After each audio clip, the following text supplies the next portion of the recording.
coming at you live from inside my car, which appears to be where I'm doing these little YouTube updates. Okay, so what has happened?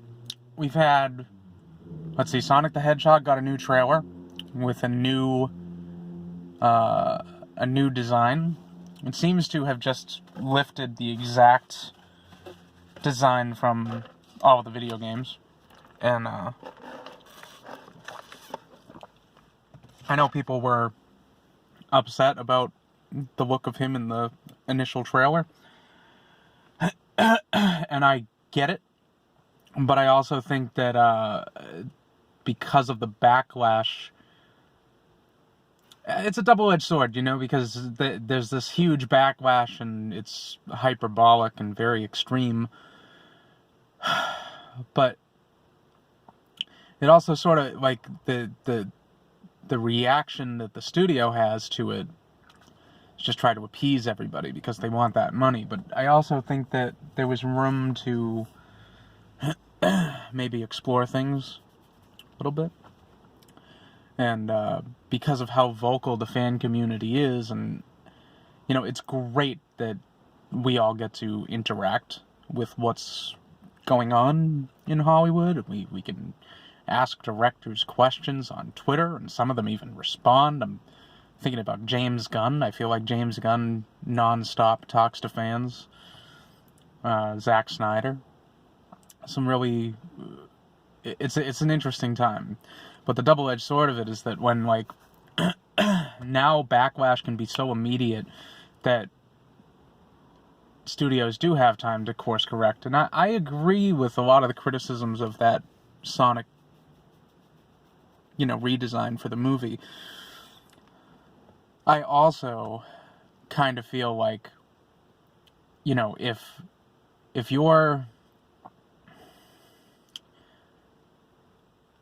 I feel like the response that the studio gave was to just go straight back, by the book, this is exactly how Sonic has always looked.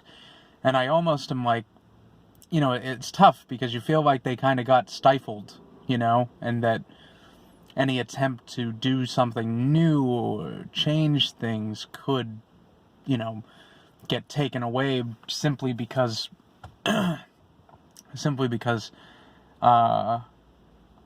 of nostalgia and stuff. And I don't think that that's a good enough reason to halt progress or to halt, you know, the injection of new ideas. You know what I'm saying? So I don't know.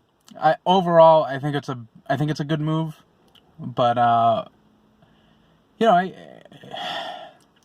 I wonder if there could have been a happier medium, you know, or if they could have done something where, okay, like, we have this cartoony character, but let's, like, push him towards realism. Let's give, you know, real textures and that type of stuff, and we'll overlay that on the classic design. Instead, I just feel like I'm looking at video game graphics. It doesn't really match up with the live action very well. It's early days, obviously, and this was all put together in, like, the last 4 or 5 months, so I know that they're going to fine-tune it. It's going to get a little bit more finessed as time goes on. But, yeah, I don't know. We'll see. Let's see. Oh, Rock the Dwayne Johnson. I watched John Oliver. He announced that his Black Adam movie is going to be coming to theaters it's December 22nd, 2021. So that's 12/22/21. So it's a nice palindrome-esque release date. It's a while off. But, you know, it's good. I'm glad that they're taking their time with it. Lord knows they have thus far. I feel like he's been talking about playing Black Adam for quite a while. I don't know when the first story broke about it, but it does feel like it's been... I would say it's been at least 6 years. Could be longer. No, it couldn't be longer. No. Yeah, because it would have been after Man of Steel, which came out in 2013. I would say at least 5. At least 5. Let's say that. It feels like he's been talking about it for a very long time. And I had doubts. I was wondering if we were being strung along. But now it's dated. I guess it's dated the week after Avatar 2 comes out, which the first movie was a huge hit. The obvious criticisms are just, it's like Fern Gully or Pocahontas, it's like that, just with fancy special effects. It was a special effects feature to me. They wanted to show off what they were able to do with motion capture and visual effects. It's fine to have those movies. Not really my cup of tea. So, as far as the sequel goes, it could surprise me. I don't think it's going to be as big of a draw as the first one, because the world has gotten so much more. You got to think, when Avatar came out, it was a rare occasion that such a big visual effects movie would hit the screen. But now, you get 3, 4, 5 of them a year, at least. And those are just the good ones. There's also boatloads of bad visual effects movies. So, I don't know. I mean, this is saying, like, we haven't seen any footage or anything. I don't like the approach that they're taking, in that James Cameron has written scripts for, like, 4 or 5 more Avatar movies, and it's, to me, that the distance between release date, the release date for the first Avatar and the release date for the second Avatar, people might have moved on. People might have. So I don't know what to think about that. But at any rate, it's coming, and a week after that is going to be Black Adam, and honestly, it remains to be seen how that's going to work for Black Adam, because I know that Shazam was kind of we didn't know what it was going to do. It did well. It made its money back and made some money on top of that. And Black Adam, I think you can't look at Black Adam and not understand that he's related to Shazam in some way. And I think once people catch on to the idea that this is like going to be the next villain for Shazam, it might boost it a little bit. Might boost it. But I don't know. It is a weird release date. I love that it's a palindrome.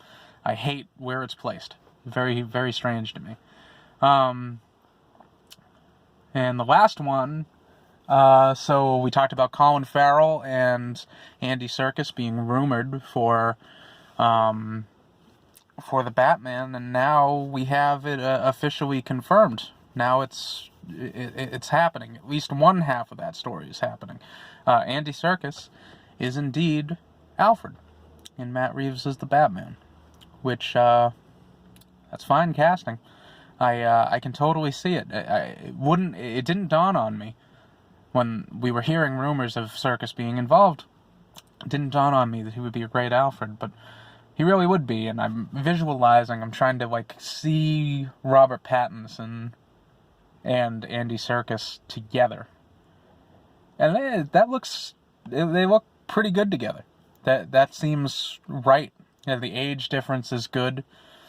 You don't want a super young Batman and then, a Michael Caine style Alfred. You want somebody that's a little bit on the younger side.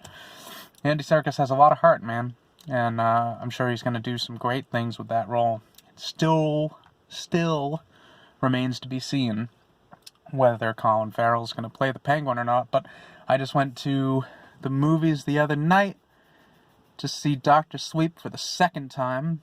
I'm getting ready for the podcast with John, because we got some things to talk about. And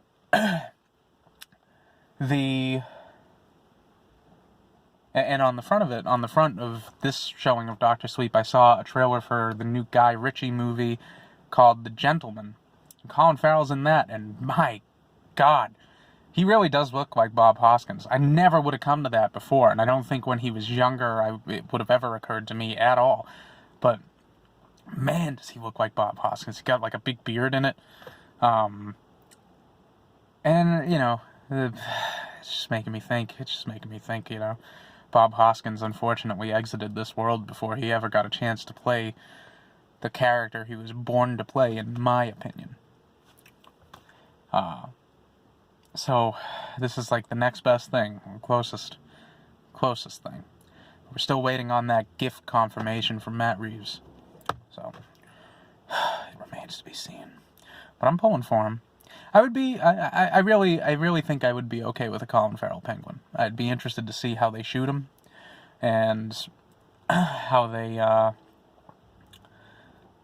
you know, what they do. Are they going to put him in a fat suit? Is he going to put on weight? Are they going to just play him as is? Which, you know, I don't know how I feel about that. Also, like, are they going to shoot around his height? Because he's about 5'10", so he's probably maybe half a foot taller than what you would typically think of as the Penguin. But it's alright.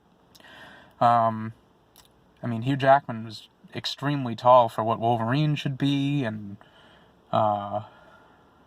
you know, we've had to shoot around height in the past in these types of movies, so it's really not that big of a deal. But, I'm excited. Anyways, we're about to be done with the WTFAWTA giveaway, so if you haven't done that yet, go on Instagram, check out WTFAWTA podcast, and get on it, because you could win a $25 Amazon gift card and stickers.